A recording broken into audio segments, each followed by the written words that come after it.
Queridos, nós temos sido grandemente abençoados pelo pastor Iago Martins, que eu queria chamar aqui à frente. Agora o pastor Iago, servo do Senhor, servo da cruz. Esposa dele, que não gosta de ser apresentada, mesmo assim, contra a vontade, queria que ficasse em pé rapidamente. A Isa está acompanhando. Obrigado, Isa.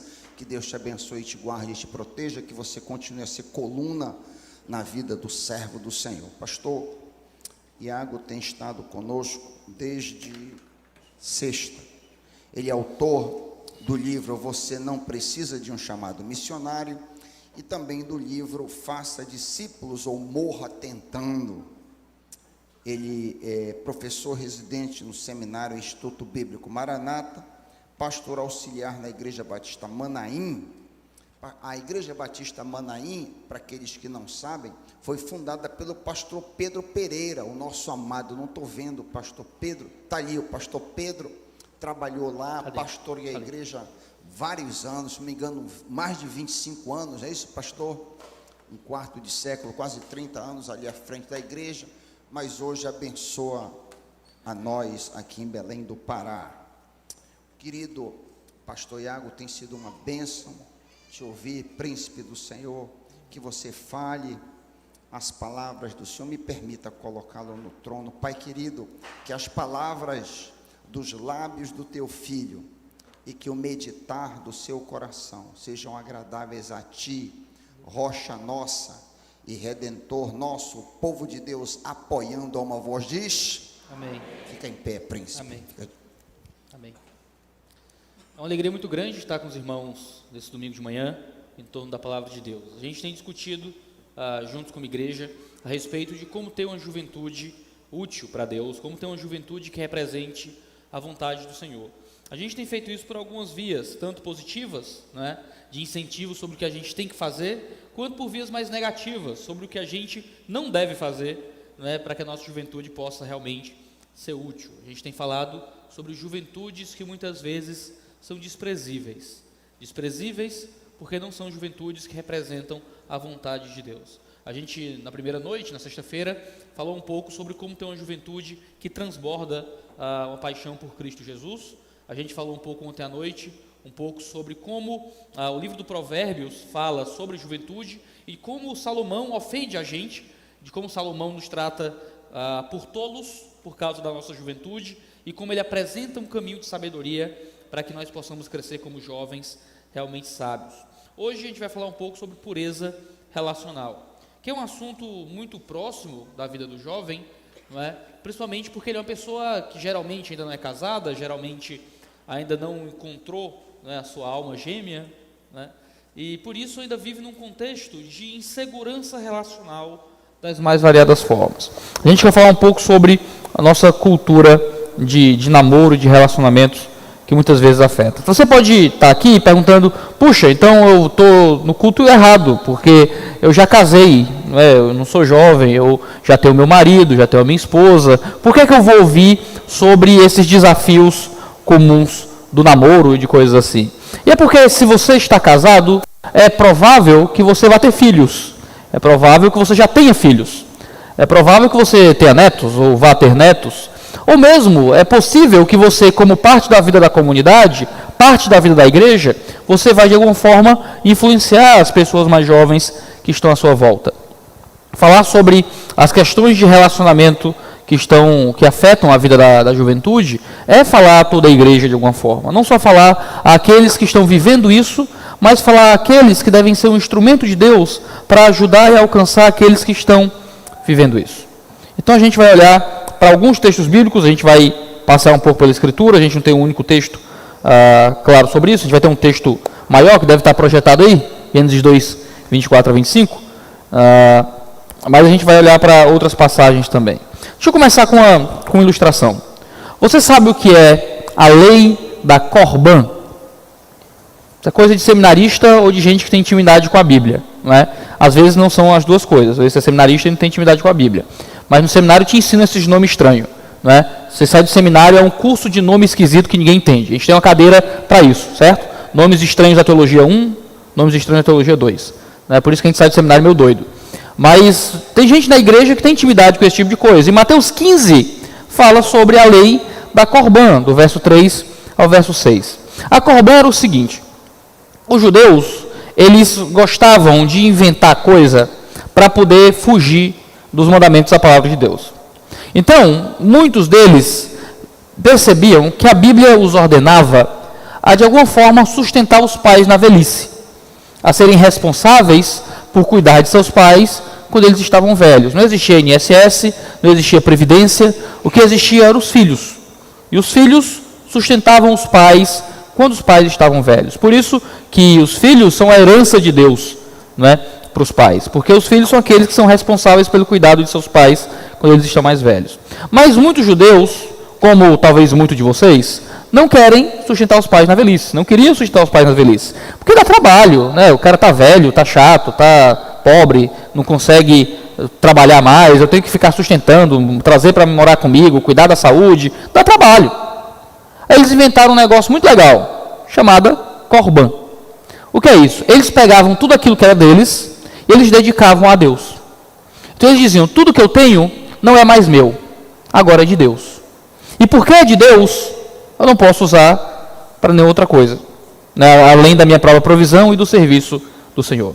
Então Jesus condena os fariseus com dureza em Mateus 15, dizendo: vocês inventaram tradições para ir contra a palavra de Deus. Vocês estão inventando umas marmotas da cabeça de vocês para ir diretamente contra o mandamento da palavra do Senhor. E vocês tentam criar exceções para aquilo que é claro na Escritura. Não, a gente tem mesmo que cuidar dos pais na velhice. Tá certo, só que tem a Corbã. E se eu estou no contexto da Corbã, de dedicar tudo que é meu ao Senhor, eu não preciso mais cumprir esse mandamento de sustentar meus pais. Eu não preciso mais ser alguém que vai sustentar meus pais na velhice. Porque eu encontrei um artifício legal para fugir disso.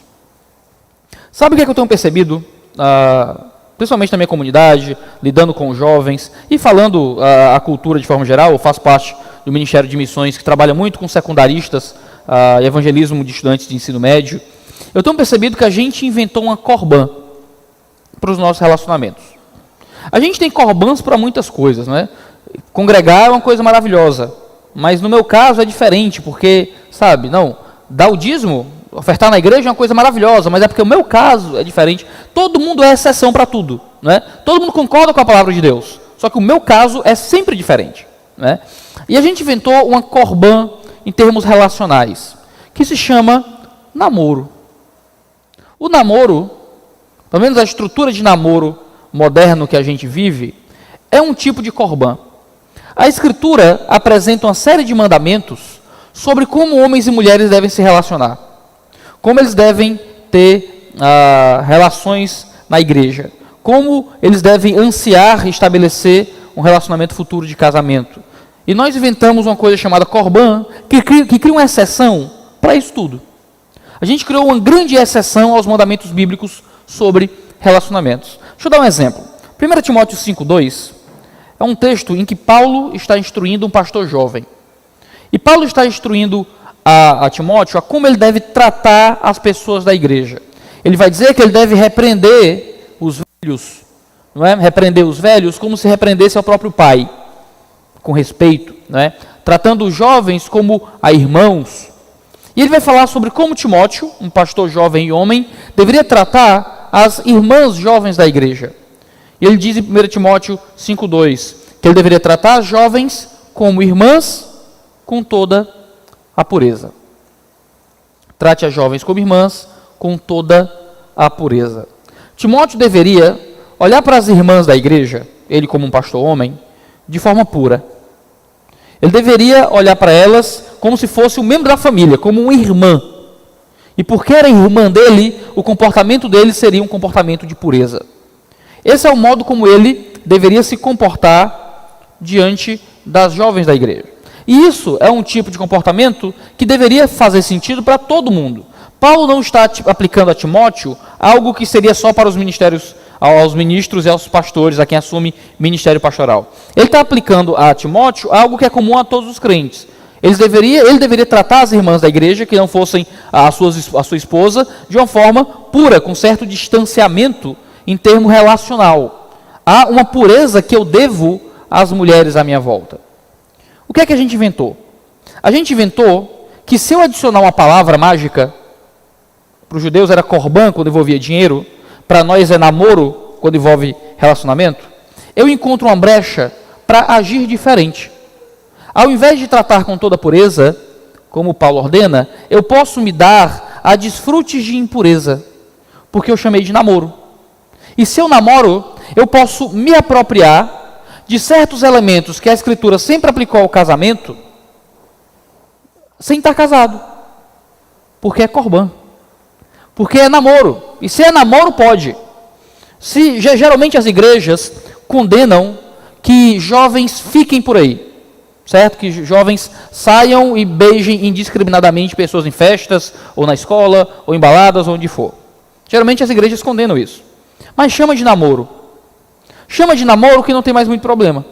Chama de namoro que você fica com um por uns 3 meses, depois você tira uma folga de mais 2 meses, você fica com o outro por mais 4 meses, você tira uma folga de mais uns mesezinhos, aí você consegue outro, e você vai ficando de forma legal, debaixo da lei. Você não vai ser excomungado, você não vai ser chamado para as conversas, porque é korban. Porque é namoro. Se é namoro, tudo bem, tudo pode, está liberado. Mas quando a gente olha para a Escritura, a gente percebe que a Bíblia tem o casamento por padrão. A Bíblia apresenta basicamente 3 tipos de relacionamento entre homens e mulheres, em todo o seu contexto de Antigo e Novo Testamento. 3 tipos de relacionamento. Existia a solteirice, eu sou solteiro, você é solteiro, a gente se trata com pureza e sem petiscos relacionais. Existia o noivado, que era uma estrutura diferente da nossa. O noivado era um tipo de casamento para os judeus. Quando alguém era noivo de alguém, ele já era casado com alguém. Tanto que se eu rompesse um noivado, eu estava me divorciando. Uma mulher que era abandonada durante o noivado, ela poderia ser apedrejada publicamente se houvesse um adultério naquele processo. Quando a gente lê a história de José e Maria, José ainda era noivo de Maria, quando José intenta deixar Maria de forma secreta. E tenta fazê-lo de forma secreta para que Maria não recebesse a vergonha pública de ser uma divorciada. Divorciada ainda no noivado. E existe o casamento, que para os judeus essas duas coisas, o divórcio, o casamento e o noivado, era muito íntimo. O noivado era um período de casamento onde ainda não havia conjunção carnal. Então o marido, por algum motivo, ia ter que viajar, ia ter que fazer alguma coisa, estava preparando a festa, eles noivavam, e era o tempo ali deles arrumar as coisas para casar. Mas para o judeu aquilo já era um período de casamento de fato. Apenas não havia ainda a conjunção carnal, a união domiciliar e coisas assim. E havia o casamento, que é o que a gente conhece, né, que é essa união de almas, de corpos, na construção de uma nova vida, na construção de uma nova família. A Escritura apresenta esses padrões de relacionamento sempre. E a gente foge do casamento por padrão. A gente vive na cultura do pega, mas não se apega. Né? A gente vive na cultura de aproveitar as coisas que a vida pode dar sem se comprometer com as coisas. Eu lembro uma vez numa livraria de Fortaleza que um dos livros mais vendidos de uma mulher chamada Isabela Freitas se chamava Não Se Apega Não. E vinha de uma série de textos e de livros que falavam a respeito de como se relacionar com outras pessoas sem a necessidade de me comprometer com outras pessoas. A grande coisa do casamento é que o casamento é uma união de comprometimento. Teoricamente, apenas a morte deveria separar o casamento. Existem os detalhes sobre cláusulas de exceção, adultério, aí eu deixo para o pastor de vocês resolver, para vocês depois. Né? Aí é o problema seu, não é meu, tá bom? Mas normalmente, né, a Escritura estabelece o casamento como algo que deveria ser rompido apenas à morte. O casamento como uma entrega da vida para outra pessoa. Quando a gente olha, por exemplo, em Gênesis 2, 24 a 25, a gente vê Deus organizando a estrutura de relacionamento entre homem e mulher. Deus cria tudo, a gente vê Gênesis 1:1 como uma descrição grande da criação, ele criou céus e terra. Gênesis 1:2 até o fim de Gênesis 1, ele descreve como foi essa criação dos céus e a terra. Quando a gente lê no final, a gente vê o texto falando que no 6º dia ele criou homem e mulher os criou, e ele não detalha. Capítulo 2, pega o 6º dia e estende o 6º dia e explica como foi essa criação do homem e da mulher. E ele vai dizer que antes de ser tudo muito bom, as coisas não eram boas. E Deus criou o homem sozinho, sem a mulher. E Deus viu que não era bom. Deus criou um negócio que não estava ainda afinado como devia. E Deus intentou, já naquele momento, criar uma mulher para o homem. Não era bom que Adão tivesse só. Adão começa a exercer autoridade sobre os animais, ele começa a nomear os animais, e olhando para tudo, ele percebe que não havia nada no universo criado que lhe fosse correspondente, onde ele pudesse achar um auxílio idôneo, uma referência a quem ele era. Deus faz Adão cair em profundo sono, Deus tira um pedaço de Adão, Deus cria a mulher, e então Deus cria a mulher para Adão. E então é muito bom, não é? Então aquilo é muito bom, diz o texto. É interessante que Adão e Eva não foram criados com uma coroa da criação simplesmente. O auge da criação, a coisa maior da criação, aquilo que foi o ápice da criação de Deus, não foi simplesmente homem e mulher. Foi a união do homem e da mulher. Foi o casamento. O homem não estava muito bom até que ele encontrasse a sua esposa. A mulher foi criada diretamente em referência ao marido, para suprir esse pedaço que lhe foi arrancado do homem. A gente vê no verso 24 a 25 de Gênesis 2, que, portanto, deixará o homem seu pai e sua mãe, e apegar-se-á à sua mulher, e serão ambos uma só carne, e ambos estavam nus, o homem e sua mulher, e não se envergonhavam. Foram criados para esse tipo de relacionamento de entrega. Foram criados para um tipo de relacionamento em que eles deixam pai e mãe. Há uma deixada de uma vida passada para a criação de um novo núcleo familiar em uma unidade cósmica, não é uma unidade antropológica, que estabelece quem homem e mulher são. Deus nos criou para isso. Deus nos criou para um compromisso cósmico, para um compromisso quase que ontológico, um compromisso de quem nós somos como pessoas e indivíduos dentro do casamento. Deixa eu ler outro texto para você, Efésios 5, 22 a 23. Fala de um compromisso de relacionamento entre homem e mulher, não é? Cabe ao homem ter o compromisso de morrer pela mulher que ele ama e lidera, enquanto cabe à mulher o compromisso de se entregar sacrificialmente ao seu marido, em Efésios 5. É um texto muito famoso. Para Paulo, o relacionamento entre homem e mulher está dentro de um contexto de responsabilidade profunda, de compromisso e de entrega mútuas, de uma forma física, de uma forma emocional, de uma forma espiritual, de uma forma financeira, de uma forma sacrificial. Esse é o chão firme onde cresce a intimidade dentro do casamento, num contexto de entrega e de relacionamento. Deixa eu ler o texto. Não li o texto, eu citei Efésios só, mas deixa eu citar outro texto. 1 Coríntios 7. Você deveria anotar isso no seu celular, que já está no modo avião, para você ler com cuidado em casa. Eu estou só citando os textos de passagem porque aquele cronômetro é impetuoso. Tá? 1 Coríntios 7 fala... Paulo está criando uma teologia do relacionamento. Paulo está respondendo algumas perguntas que o povo de Coríntio havia feito a ele a respeito de como se davam as relações dentro do casamento. E ele vai falar, em um dos textos talvez mais fortes sobre a entrega carnal dentro do casamento, a conjunção carnal, ele fala que dentro de uma relação de homem e de mulher casados, o que você tem é uma relação de entrega e de sacrifício, até mesmo dentro da conjunção carnal. De forma que o homem ele não tem mais a posse de si. Ele abdica a posse do próprio corpo e ele entrega esta posse à esposa. Semelhantemente, a esposa não tem mais a posse do próprio corpo, ele entrega a posse do seu corpo ao marido. De forma que ambos são completamente dependentes do outro, que ambos entram dentro da relação do casamento olhando para fora e não para dentro. O que acontece é que o casamento vira uma zona segura em que só há entrega do corpo após uma entrega de vida. Em que você só entrega o teu corpo para quem antes te entregou a vida. É isso que eu costumo dizer para as meninas lá da igreja, que elas precisam entender que é uma loucura entregar para qualquer homem o próprio corpo antes que este homem lhe tenha entregue antes, como penhor, a própria vida. Se alguém não lhe entregou a vida, não merece o seu corpo. O casamento, segundo o modelo bíblico, é um ambiente em que a entrega física só acontece depois de uma entrega de alma, depois da abertura de toda a existência a outra pessoa. O que é que esses três textos evocam para mim? Gênesis, Efésios, Coríntios. Deus criou um padrão de relacionamento. E o padrão de Deus se chama casamento.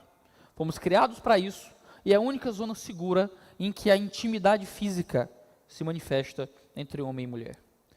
Namoro não é exceção para isso. O namoro não é um pré-casamento, não é um vislumbre do casamento, não é um adiantamento do casamento, não é uma primícia dos casamentos. Namoro é uma invenção nossa. A gente inventou esse negócio. Não está no Antigo Testamento, não está no Novo Testamento, não representa os padrões que foram estabelecidos de relacionamento entre homem e mulher. Vá lá, pastor, você está dizendo que namorar é pecado, eu tenho que terminar o meu namoro. Não. O que eu estou dizendo é que os nossos namoros, os jovens que namoram, precisam internalizar o fato de que namoro não é uma possibilidade, uma exceção, uma liberdade para você se apropriar de coisas que são típicas da relação do casado. E tentar viver como se já fosse quase lá. Um pequeno estágio matrimonial. Não existe estágio para casamento, não existe test drive para casamento, existe entrega no casamento. E o namoro não te dá essa liberdade. Você pode namorar. A questão é que você precisa ressignificar na sua cabeça e no seu coração o que é que namoro significa. Quais são as liberdades e os compromissos que o namoro cobra. Porque muitos jovens namorados tentam adiantar expectativas e coisas que são próprias do casamento. Deixa eu dar alguns exemplos. Muitos adiantam uma intimidade financeira no namoro. E são namorados e começam a comprar coisas juntas. Começa com um livro que eles compraram, e a gente vai unir as bibliotecas mesmo. Então aqui é do fulano e da fulana, oh, que lindo, né? O livrinho. Aí começa a comprar coisas mais caras. Daqui a pouco os dois se juntam e compram um carro. Daqui a pouco os dois namorados têm conta conjunta. Daqui a pouco abrem uma empresa juntos. E daqui a pouco estão tendo que resolver os problemas para decidir quem vai ficar com o carro. Como é que vai ser para comprar parte do outro da empresa? Como é que vai ser para dividir o dinheiro? Porque Deus não projetou para que vocês vivam uma comunhão de bens pré-casamento. Muitos casais adiantam a relação de submissão e autoridade no namoro. E enquanto namoram, o rapaz acredita que ele já é a liderança da sua namorada. Ele acredita que já lidera aquele núcleo pré-familiar que ele julga que vai se estabelecer. Ele quer mandar na namorada. E ele quer dar conselhos e indicações por cima daquilo que os pais dizem. E tenta jogar a menina contra os pais, porque ele acha que há um conflito de autoridades, quando não há. Enquanto antes, fora do casamento, os pais são autoridades sobre os filhos.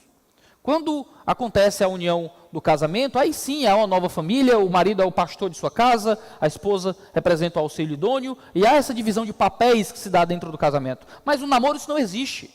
Você está namorando uma jovem cuja autoridade sobre ela é de outra pessoa, são dos pais, não é sua. Deixa eu dar um exemplo muito comum. E é o exemplo que eu quero estender um pouco mais aqui. Muitos casais de namorados adiantam para o namoro intimidades físicas próprias do casamento, próprias de uma relação de casados, e acreditam que porque estão namorando, e porque a gente vai casar mesmo, e porque a gente se ama e nunca vai querer mais ninguém, que tudo bem adiantar certos relacionamentos e certas atitudes que são próprias apenas da vida de casado. Tolstói, o famoso escritor russo, escreveu Guerra e Paz, escreveu Ana Karenina, você pode ter lido algum desses livros, escreveu um livro chamado Uma Confissão, em que ele diz que se não fosse tão horrível, seria ridículo, o orgulho e a presunção com que nós, como crianças, desmontamos um relógio, retiramos a mola, brincamos com suas peças e depois ficamos admirados que o relógio parou de funcionar. Seria engraçado se não fosse tão horrível, se não fosse tão ridículo. O modo como a gente brinca de casamento, quando a gente quase que literalmente brinca de casinha, achando que tudo bem, se a gente chama de namoro, tudo bem se os pastores deixaram a gente namorar, tudo bem se meus pais deixaram a gente namorar, então eu transformo meu namoro no que eu quiser, e a barreira que separa o namoro do casamento é muito tênue, é muito curtinha, é quase nada. A questão é que a gente cria todo um caminho de prostituição dentro do namoro. A gente cria um processo de prostituição em adiantar no relacionamento de namoro aquilo que é próprio do casamento. Deixa eu citar um caminho disso. A prostituição começa no coração, começa no teu interior. A prostituição não começa em você ir para o meio da rua e pagar alguém para ter sexo. A prostituição começa em um coração que deseja aquilo que ele não deveria ter. A gente vê Mateus 5, 27 a 28, Jesus dizendo que vocês ouviram o que foi dito, não adulterarás. Eu, porém, lhes digo, qualquer que olhar para uma mulher para desejá-la, já cometeu adultério com ela no coração. Muitos jovens acham que o namoro é uma zona segura de desejo. Eu posso desejar minha namorada. Eu posso me colocar em circunstâncias em que meus olhos veem aquilo que não deveriam. Eu me coloco em circunstâncias em que meu coração tem um desejo que eu posso alimentar. Por quê? Porque é com minha namorada, é com meu namorado, não é com qualquer uma por aí. Eu também não sou fácil assim. É minha namorada. E porque é meu namorado, porque é minha namorada, tudo bem que meu coração sinta coisas, e tudo bem que eu alimente coisas no meu coração, porque é com aquela pessoa que eu jurei amar para sempre. E juras de amor não valem nada. O que vale é uma aliança no dedo. O que vale é sair de casa e construir uma nova família. Isso vale. Já vi muitas juras de amor que viraram juras quebradas, promessas falsas. Você sempre acha, quando você está apaixonado, que aquela é a mulher da sua vida. Mas aí as taxas hormonais baixam, aí você vai conhecendo mais da pessoa, aí as projeções que você fez de quem aquela pessoa é não se confirmam, e todo aquele negócio, toda aquela certeza que você tinha no coração acaba. E você alimentou no seu coração um desejo que não vai ser satisfeito, que não deveria ser satisfeito. A prostituição começa dentro, é de dentro que surgem os maus desejos e os maus desígnios. Do coração passa para os olhos. É o segundo passo do caminho da prostituição. E nos olhos, a gente acredita que porque estamos no namoro, a gente pode ver coisas. A gente pode olhar para coisas. A gente pode colocar a nossa vista em desejo de posse por corpos que não são nossos. Porque não houve a entrega de 1 Coríntios 7. Para que aquele corpo me pertença, que meu corpo pertença ao outro. Aquele corpo não é meu. Eu estou me apropriando de algo que não me pertence. Às vezes eu me aproprio de uma visão que não me pertence. Quando a gente vê, por exemplo, a promessa que fez Jó a Deus, Jó, o homem mais puro, dizendo em Jó 31:1, que fiz um acordo com os meus olhos de não olhar com cobiça para as moças. Jó não queria olhar com cobiça. E muitas vezes no namoro a gente acha que tudo bem olhar com cobiça. Tudo bem olhar demais, tudo bem fitar os olhos, de uma forma que você não faria na rua com a mulher que passa. Dos olhos, a prostituição muitas vezes passa para a língua. E muitas vezes a nossa linguagem, as nossas conversas, representam coisas que só seriam próprias para o casamento. E você adianta isso para um relacionamento que não é casamento ainda. Em Efésios 5, 3 e 4, Paulo diz, entre vocês não deve haver nem sequer menção de imoralidade sexual, nem de qualquer espécie de impureza, nem de cobiça, pois essas coisas não são próprias aos santos. Não haja obscenidades, nem conversas tolas, nem gracejos imorais, que são inconvenientes, mas ao invés disso, ações de graça. A nossa conversa, a nossa fala, deveria representar pureza. Nenhum gracejo de imoralidade deveria sair da boca do santo. Mas porque namoramos, às vezes as nossas conversas seguem rumos que não deveriam. Compartilhamos desejos, vontades, cobiças, como se tudo bem, porque a gente vai casar mesmo. Falamos coisas e insinuamos coisas e incitamos coisas que Deus desaprova quando acontece fora do contexto do casamento. E achamos que tudo bem, porque o namoro dá, no namoro pode, no namoro Deus deixa. Da língua, a prostituição passa diretamente para a boca. E a gente começa a não simplesmente mais sentir e desejar, olhar com ânsia de posse, falar a respeito de coisas que não deveríamos, mas começamos já a tocar com os lábios de forma inapropriada. Olha, tem dois textos que me chamam muita atenção na Escritura, um em Provérbios e outro em Cantares, falando sobre beijo. E a gente vai começando a ficar um pouquinho mais específico aqui, certo? Provérbios 7, você tem a descrição da mulher adúltera, da prostituta de Provérbios 7.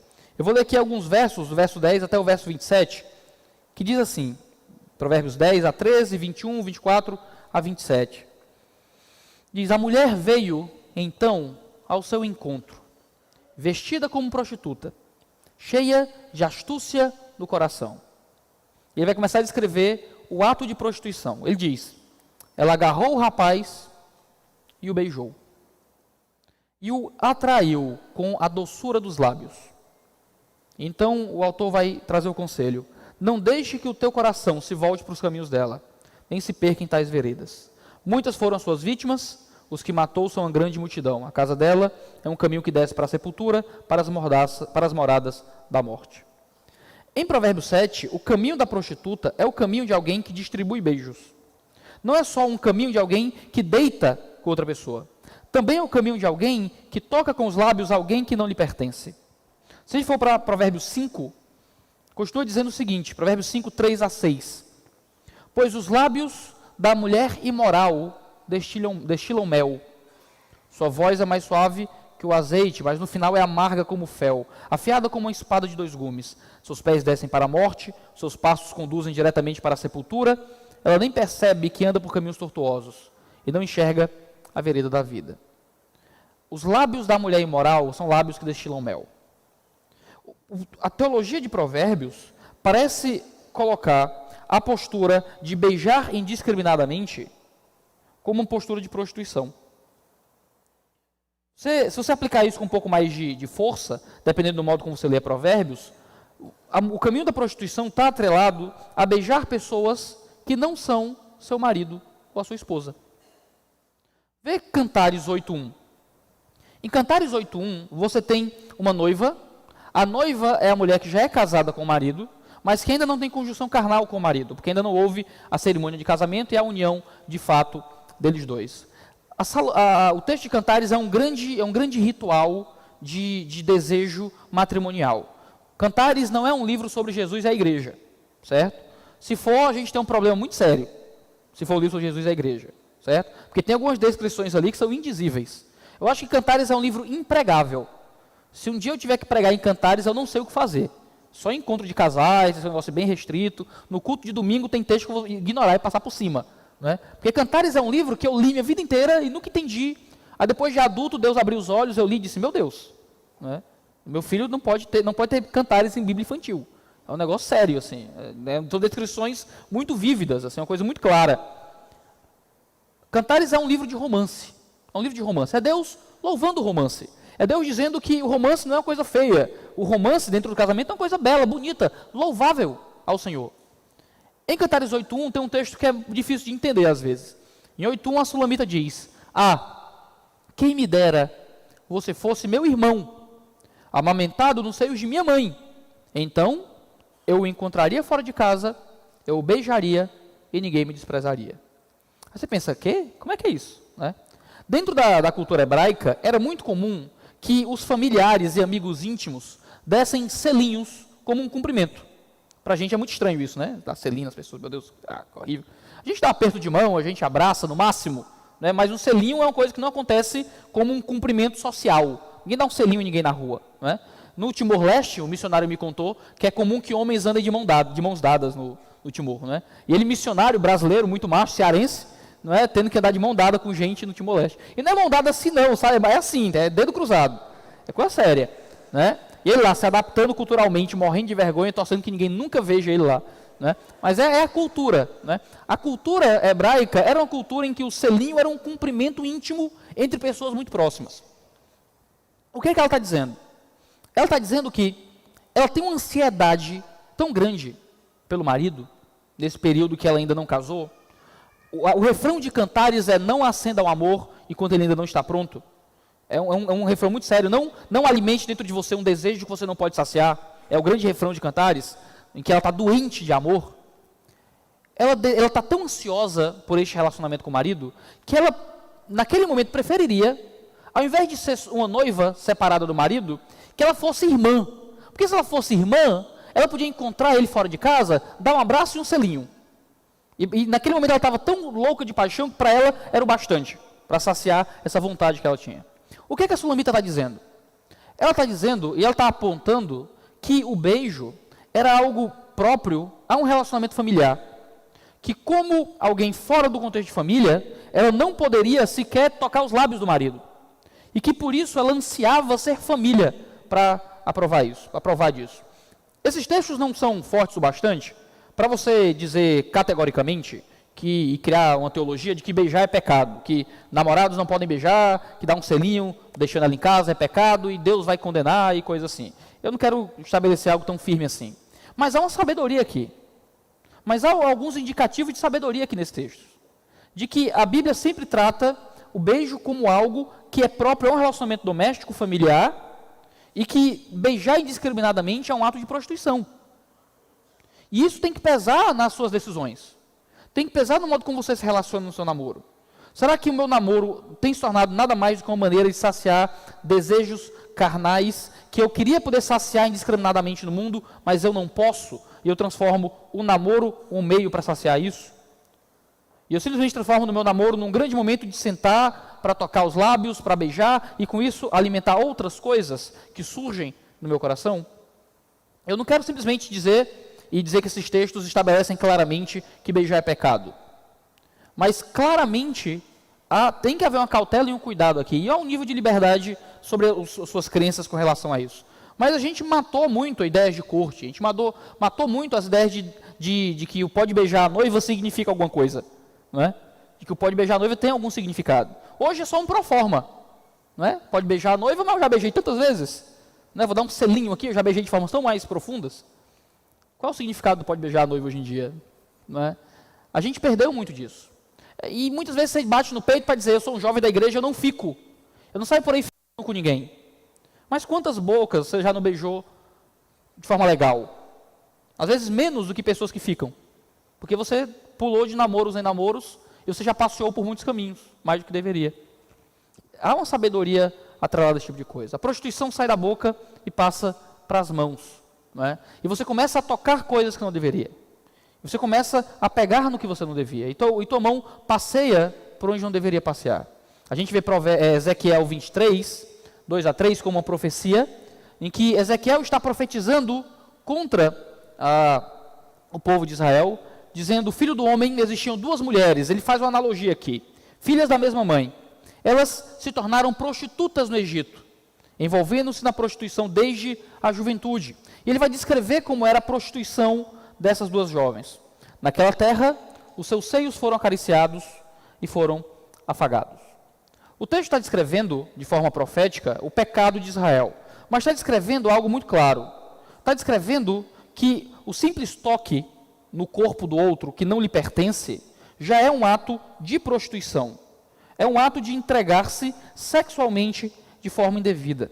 E isso sempre caminha para uma prostituição holística, total, completa, do próprio ato sexual em si. A gente vê Hebreus 13:4 como um texto muito claro, dizendo que venerado seja entre todos o matrimônio e o leito sem mácula, porém, aos que se dão à prostituição e aos adúlteros Deus os julgará.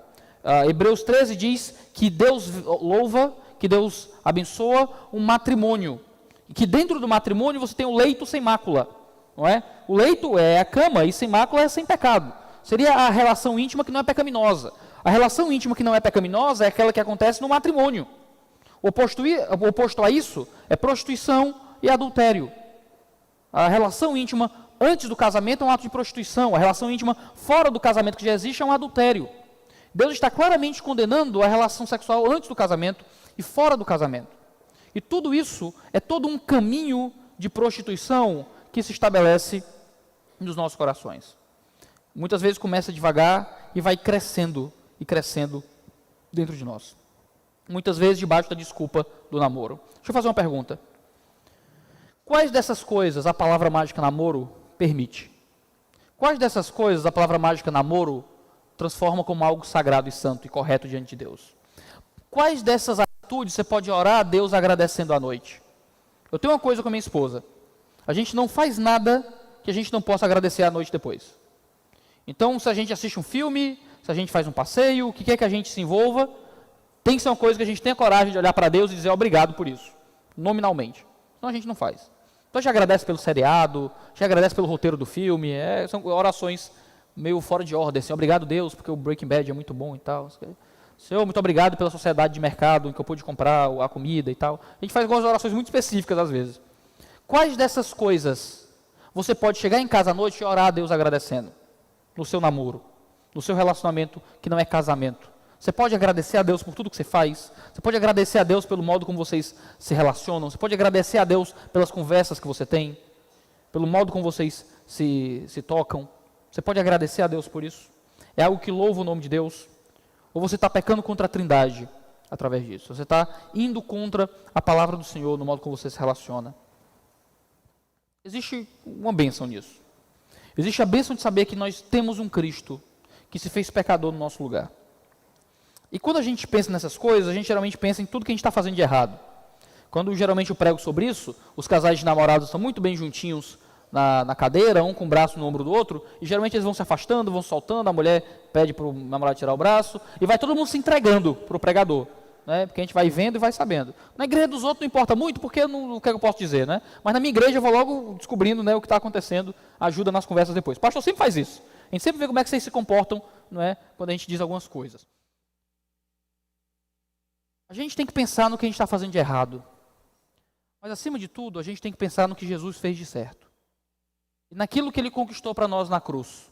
De que na cruz Ele levou o nosso pecado. E é uma das coisas mais aterradoras do Evangelho. Porque o Evangelho, se você olhar com cuidado, é quase uma heresia. O Evangelho é um negócio aterrador. É a mensagem de que Deus virou homem e na cruz foi considerado culpado, levando o nosso pecado sobre si, para que nós possamos ser limpos. Lutero gostava de frases muito polêmicas. Não é? Lutero, se ele tivesse Facebook, ia ser um destroço. E tem uma frase do Lutero muito famosa, ele diz o seguinte, que Jesus foi o maior pecador de toda a humanidade. Você ouve isso e se escandaliza, você rasga as vestes, taca fogo na barba. Né? Mas Lutero ele tinha um contexto muito específico quando ele disse isso. Ele disse que Jesus, na cruz, ele foi considerado pecador, e na cruz ele levou pecados. Mas na cruz, Lutero não levou os pecados dele. Desculpa, Jesus não levou os pecados dele. Na cruz, Jesus não levou os próprios pecados que ele cometeu. Porque eu posso pecar como um homem ao longo de uma vida. Jesus levou sobre si os pecados de todo um povo. Levou sobre si o pecado de toda a sua igreja. Então não foi o pecado que uma pessoa pode cometer. Foi um pecado que milhares, que bilhões de pessoas, trilhões de pessoas, cometeram ao longo de todas as suas vidas. Quando o Pai olhou para Jesus na cruz, ele viu a criatura mais pecadora que poderia ser olhada. Não porque Jesus pecou, mas porque Jesus recebeu o seu pecado. Ele recebeu o nosso pecado. 2 Coríntios 5 vai dizer justamente isso, que aquele que não viu pecado, Deus o fez pecado por nós. Aquele que nunca pecou, Deus o fez pecador no nosso lugar. No tribunal de Deus, aquele que era santo, que nunca tocou uma mulher de forma inapropriada, que nunca teve uma conversa com gracejos imorais, Deus olhou para ele e viu impureza. Viu o seu pecado. Viu todas as vezes que você tocou alguém de forma inapropriada. Viu todas as vezes que você beijou alguém que não era o seu marido. Viu todas as vezes que você desejou coisas erradas no coração. E Deus viu como se tivessem sido erros de Jesus. Ele matou seu filho. Ao Senhor agradou moê-lo. Esse era o cálice da ira de Deus que Cristo bebeu. E morto, o pecado é limpo. Apagado. Retirado de nós. Mas ele não só morreu. Ele não só pagou a conta. Porque se eu devo milhões e alguém paga essa conta para mim, eu fico zerado. E Deus não nos deixou zerado. Paulo continua dizendo que aquele que não viu pecado, Deus o fez pecado por nós, para que nós, nele, fôssemos feitos justiça de Deus. Agora, quando Deus olha para você, Ele não vê alguém zerado porque Jesus pagou a conta. A vida perfeita de Jesus é a sua vida. A vida perfeita de Jesus agora é a vida que Deus vê em você. Quando Ele olha para você, Ele vê a santidade de Cristo. Porque quando Ele olhou para Cristo, Ele viu o seu pecado. E Ele te perdoa. Quando pela fé, você crê naquilo que Ele fez. Você pode ter feito muitas coisas erradas até aqui. Você pode ter tido namoros infelizes. Você pode ter um passado do qual você se envergonha. Você pode ter uma mocidade desprezível. Mas Jesus limpou isso na cruz.